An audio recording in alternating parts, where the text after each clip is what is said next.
Kita nyo naman. Yun do.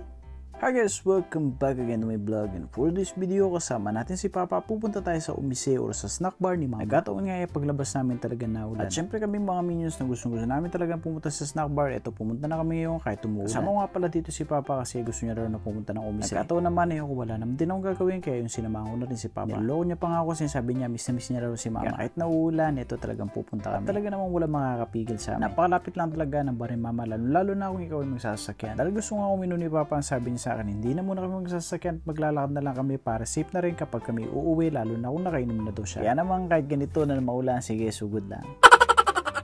Ito din pala yung madalas namin na dinadaan ni Papa. Pwede naman kami dumaan sa highway ni Papa, pero mas mapapabilis kami kung dito kami dadaan. Tagal na nga rin na gustong pumunta ni Papa sa umise ni Mama. Nagkataon kinabukasan may mga trabaho kami kaya hindi kami nakakapunta. Pero dahil bukas at wala kaming gagawin at wala kaming trabaho ay pupunta kami ngayon. Katulad nga sinabi ko kanina, nagkataon rin na wala na akong gagawin, kaya ito sinamahan ko na rin si Papa. At ilang minuto nga lang ito nakarating na kami sa highway. Buti na nga lang din highway lang din ang umise ni Mama. Ilang beses na nga pala namin nagawa ito na laging si Papa kasama ko, naglalakad siya kapag gusto niya na pumunta ng umise at pag gusto niya mag-uminom. Ito nga pala yung ng bar ni Mama, Alexa Resto Bar sa mga. Gusto nga palang pumunta dito, pasok lang kayo. Naka-open yung bar ni Mama mula Lunes hanggang Linggo. Mula alas 7 ng gabi hanggang sa madaling araw, nakabukas lang. Marami na rin talaga yung mga Pilipino na pumupunta dito, at hindi lang syempre, karamihan sa mga naging customer namin dito ay yung mga Hapon. At dahil nakarating na nga kami, sabi ni Papa, huwag tayo dun sa main door, pasok tayo dito sa may likod. Madalas nga dito sa likod kayong pumapasok, hindi talaga dun sa pinaka. Sabi niya nga sa akin na gusto niya raw surpresahin si Mama. Sabi ko mauna na siya, yun nga lang pinauna niya talaga ako. At ito naman yung pinakaloob ng bar ni Mama. Buhay na buhay, malinis, mabango. Napakaganda ng timpla ng kanya mga mic. Dalawa na rin yung aircon dito, at syempre meron 3 monitor. Ito na nga pala si Ate Kim yung kumakanta, at si Ate May yung nagpapabebe.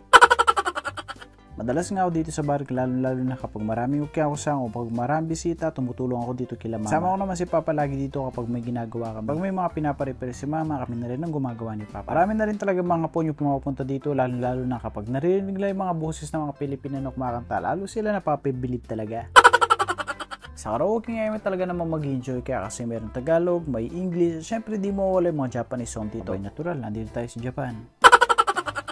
Ito naman si Mama na napakaganda. Hindi lang physical, napakaganda rin ang kanyang kalooban.